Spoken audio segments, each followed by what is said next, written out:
Karibu katika mwendelezo wa video zinazohusu namna ya kutengeneza biti katika FL Studio, na leo tunakwenda kureview biti ya Nandy akiwa ameshirikiana na Harmonize. Japokuwa siwezi nikafikia sound kama aliyotengeneza yeye kwa 100%, lakini nitajitahidi nitengeneze sound ambayo inaweza ikawa karibu zaidi na aliyotengeneza yeye. Lengo likiwa ni kuonesha namna unavyoweza kuipata sound kama ile katika FL Studio.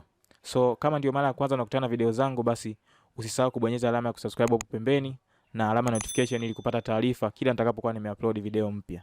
So bila kupoteza muda, twende kwenye biti yetu moja kwa moja. Cha kwanza kabisa nimechagua tempo ambayo ni 94, lakini unaweza kujaribu 93 na 95.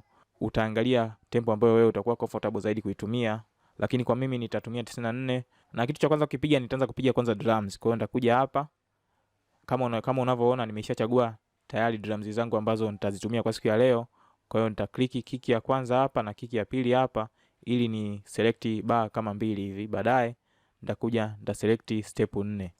Kwa hiyo utaona biti yangu imeshafika mpaka huko tayari. Baada ya hapo nitaweka snare ya kwanza hapa, na snare ya pili itakaa mitaa fulani hivi hapa, na snare ya tatu itakuja mitaa fulani hivi hapa, na nyingine itakuja hapa.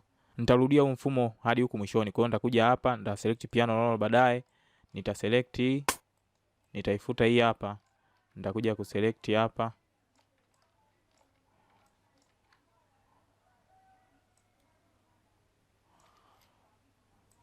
Kwa hiyo ukisikiliza snare pamoja na kiki zita sound hivi.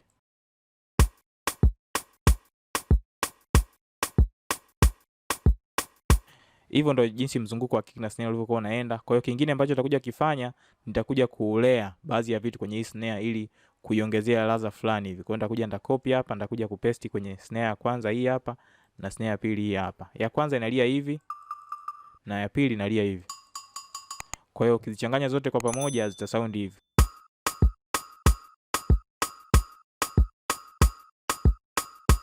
Kwa hiyo hivyo ndio jinsi inavyo sound, lakini kingine ambacho nitakuja kukifanya, nitakuja kupiga kitu kama hi-hat fulani hivi. Hi-hat ya kwanza itakuwa inalia kila baada ya hii hapa snare ya pili. Kwa hiyo nitaiweka hapa, baadaye nitakuja kuiweka tena hapa hi-hat ya pili, na hi-hat nyingine tena itakuja kulia hapa, na hi-hat nyingine itakuja kulia hapa. Kwa hiyo hii hi-hat itakuwa inalia. Hii mbinu huwa inasaidia sana kuleta rhythm kwenye drums zako. Kwa hiyo ukipiga hii moja peke yake afu ukaongezea vitu vingine vinavyopishana huku chini, inasaidia kuleta ladha fulani hivi kwenye drums ambazo utakuwa unazipiga.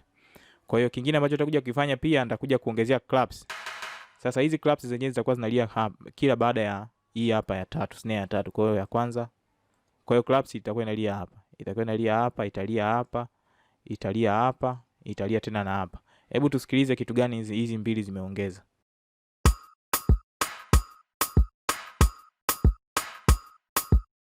Kwa hiyo unaona tayari drums zimekuwa kama zina ladha fulani hivi.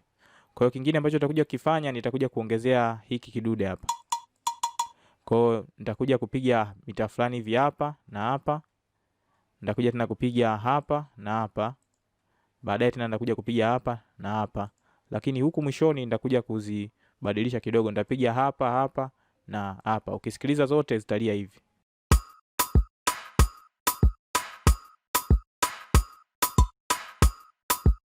Kwa hiyo hivyo ndio jinsi drums ambavyo zilikuwa zinaenda.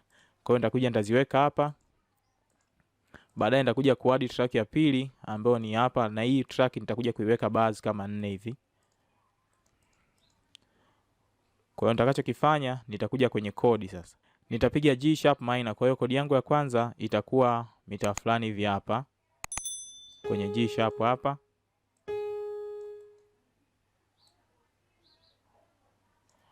Kwa hiyo minor itakuwa ni hapa na huku juu ambao ni kwenye D sharp. Kwa hiyo minor, G sharp minor itakuwa ni hii. Kodi yangu ya pili itakuwa ni kwenye C sharp ambapo ni hapa, italia hapa na hapa. Na kodi yangu ya tatu itakuja mita fulani hivi hapa. Na kodi yangu ya mwisho kabisa itakuja mita fulani hivi huku juu. Kwa hiyo kodi yangu ya 4 itajirudia ile ile ya kwanza huku. Hebu tuisikilize inavyoenda. Kwa hiyo itakuwa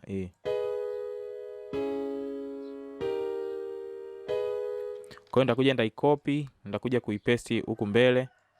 Kwa hiyo ukichanganya na drums zote italia hivi.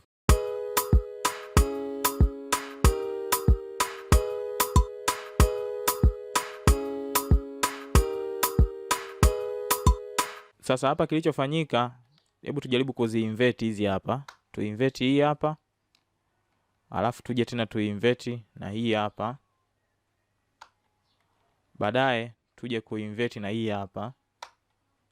Na huku na kwenye itakuwa hivyo hivyo, tutainvert hii na hii hapa pamoja na hii hapa.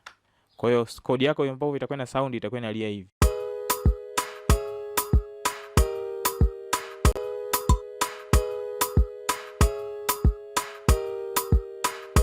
So baada ya hapo nitakachokuja kufanya, ndazipunguza urefu hizi kodi zote. Zita sound kama hadi hapa. Sasa nitakachokifanya ndazi change timing. Kwa hiyo hii hapa itakuja kulia mita fulani hivi hapa. Alafu baadaye ndazi copy tena mara mbili, na safari hii ndakuja kuiweka mita fulani hivi hapa. Hebu tuisikilize.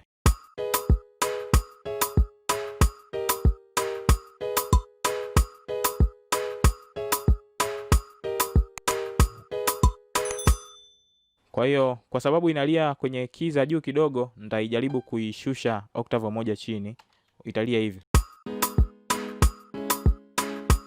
So hicho ndio nilichokuwa nakitaka. Sasa kingine ambacho nitakuja kukifanya, nataka niongeze ladha fulani hivi hapa mwanzoni. Kwa hiyo nitakuja kuchukua hii kodi ya noti za chini hizi, nitazipiga octave moja juu ili kuleta ladha fulani hivi, kama hii iwe ni kama kodi nyingine na hii huko mwishoni. Kama utakuwa umegundua kodi ya kwanza na hii kodi ya mwisho zinafanana. Kwa hiyo nikichukua hii nikaongeza noti juu, sikio la mtu litahisi kama hii kodi na hii huku ni ziko tofauti, lakini kumbe ni kodi moja. Kwa hiyo nitakuja kuitofautisha tena na hapa hivyo hivyo. Kwa ukiplay zitasikika hivi.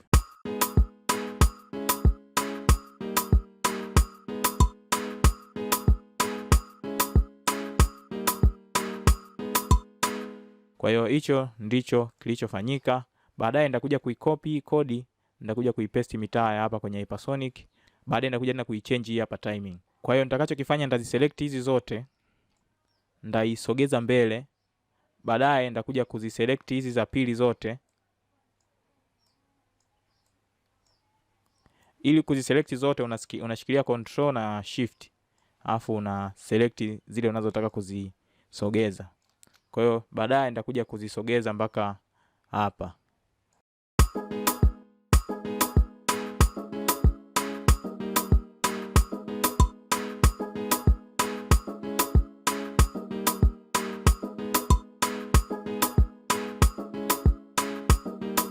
Kwa hiyo ndio nilikuwa naitaka sound ya hivyo, lakini hapa tujaribu kuzisogeza hizi za pili zisogee hapa. Kwa hiyo ukisogeza hizi za pili hapo utagundua inaleta kama delay fulani hivi ambayo inaleta ladha kwenye hii hapa kodi ya pili. Kwa hiyo ndakuja na hizi na zenyewe ndazifanya hivyo hivyo ili kuleta kama delay fulani hivi, zisiwe kama zinalia mzunguko ule ule mmoja.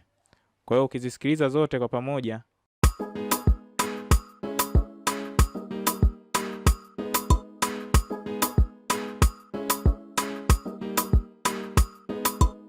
kwa hiyo hadi hapo unakuwa nimesha maliza. Lakini baadaye nitakuja kupiga gitaa ambayo ilikuwa imepigwa mule. Ilikuwa ni aina ya bass fulani hivi, lakini ina high frequency kidogo.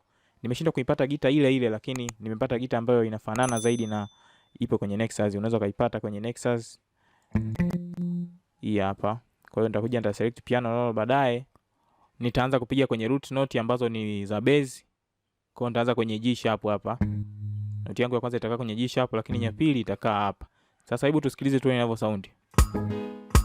Sasa utagundua hii inaenda haraka sana, lakini ukisikiza ile kwenye biti iko taratibu kidogo. Kwa hiyo nilichokifanya, nika select hapa kwenye hii grid, nikabadilisha nikaweka 1/6. Baadaye nikaja nikaisogeza hapa mbele. Kwa hiyo kuna distance fulani hivi kutoka kwenye noti ya kwanza na noti ya pili. Kwa hiyo ukisikiliza itakuwa hivi. Kwa hiyo hicho ndio nilichokuwa nimekifanya. Baadaye unaziselect, unaweza kurudisha hata grid ile ile kwa sababu distance unaweza kaiacha hiyo hiyo. Pia inaweza ikawa sio mbaya. Kwa hiyo Nitachukua hizi, baadaye nitakuja kuzikopi hizi hapa. Baadaye nitachukua hii rhythm nitakuja kuipaste kwenye note C sharp. Kwa hiyo nitakuja kuipaste hapa.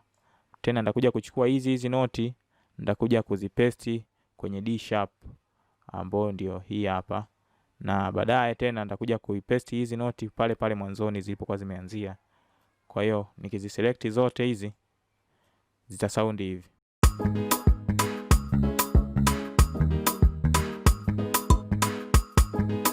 Sasa kingine kilichokuja kufanyika hapa, huu mzunguko wa pili ukaja ukajirudia huko mwishoni, lakini ili kuleta ladha ya biti alichokifanya yeye akazichukua hizi za juu na akazishusha octave moja chini. Kwa hiyo ikawa inaleta kama ni kodi mbili tofauti, lakini kumbe ni kodi ile ile moja ambayo ameinvert ile kodi ya kwanza kabisa. Kwa hiyo tusikilize yote kwa pamoja inavyo sound.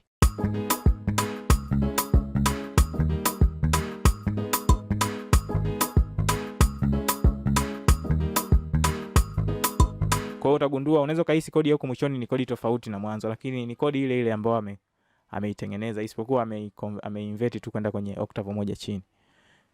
Sasa kingine ambacho nakuja kukifanya, ukisikiliza ile ya kwenye nani, ukisikiliza ya kwenye nyimbo halisi ile, hii noti ya kwanza ni kama haisikiki fulani hivi kwanza. Kwa hiyo nitakachokuja kukifanya, nitaenda kuiadi kwenye mixer. Nitakuja kuipeleka kwenye track 1. Kama unavyoona nimepeleka tayari kwenye track 1. Baadaye nitakuja kuadi kitu kinaitwa kickstart. Sasa hii kickstart kazi yake yenyewe ni kuleta kitu kama, kwa mfano huu mchoro unaoona hapa. Huu mchoro manake kila noti ambayo itaingia kwenye hii kickstart, eneo la mwanzoni halitasikika. Yaani yenyewe kazi yake ni kama kupunguza attack fulani hivi ile ya kwenye melody ambayo umeiwekea. Kwa hiyo tukisikiliza ita sound hivi. Kwa hiyo unaona eneo la mwanzoni hapa halisikiki vizuri, lakini nikimute kabisa utasikia inalia hivi. Lakini nikiweka itasikika hivi. Kwa hiyo hicho ndo nilichokifanya na nimeweka kama 70% hivi ndo ziwe affected na hii hapa kickstart. Baadaye nitakuja kwenye Nexus, nitakuja kupiga gitaa fulani hivi. Kwa hiyo nita select kwenye piano roll hapa, baadaye nitakuja hapa nda select noti ya kwanza kabisa. Baadaye nitakuja kuweka hapa kwenye D, nitakuja kumalizia na kwenye B.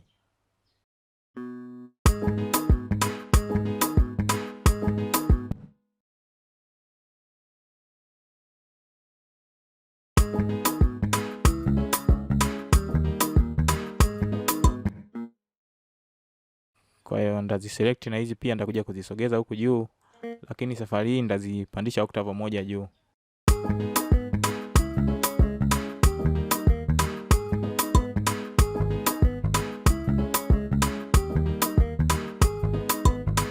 Kama utakuwa umegundua, hii ni gitaa ambayo imepigwa sana kwenye verse. Kwenye chorus haipo kabisa. Na kama ipo basi itakuwa imepigwa octave za chini kidogo au itakuwa imepunguzwa sana sauti. So kingine ambacho nitakuja kipiga, nitaimute hapa gitaa, nitakuja kupiga brass ambazo zimesikika kwenye chorus.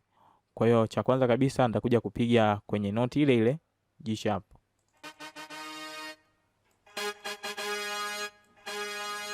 Kwa hiyo hapa nitapiga na hapa, baadaye na hapa.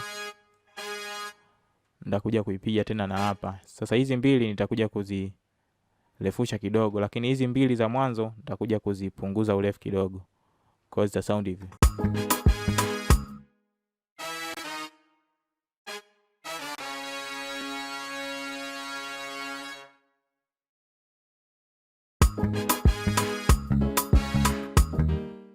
Kwa hiyo ndazikopi tena hizi, nitakuja kuzipaste hapa kwenye D sharp.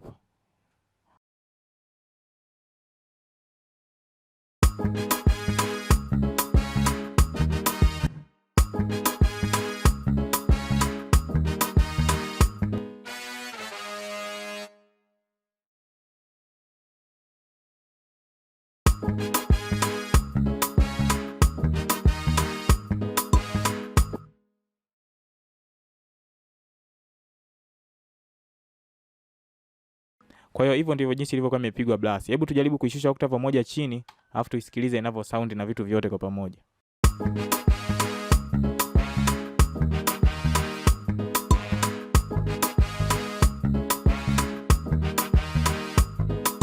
So kingine hapo unaweza kufanya, unaweza kairudisha ile gita ukaisikiliza vyote kwa pamoja vita sound vipi. So hebu tusikilize vyote kwa pamoja vinavyo sound.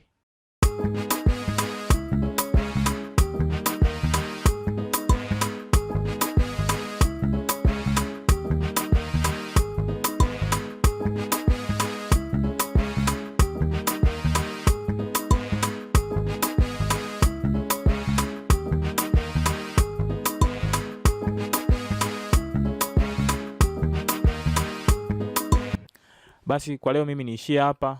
Nikushukuru kwa kutazama video hii, lakini sidhani kama biti nzima ilikuwa imepigwa hivi vitu peke yake. So unaweza kutumia idea hii kutengeneza biti ambayo iko bora zaidi.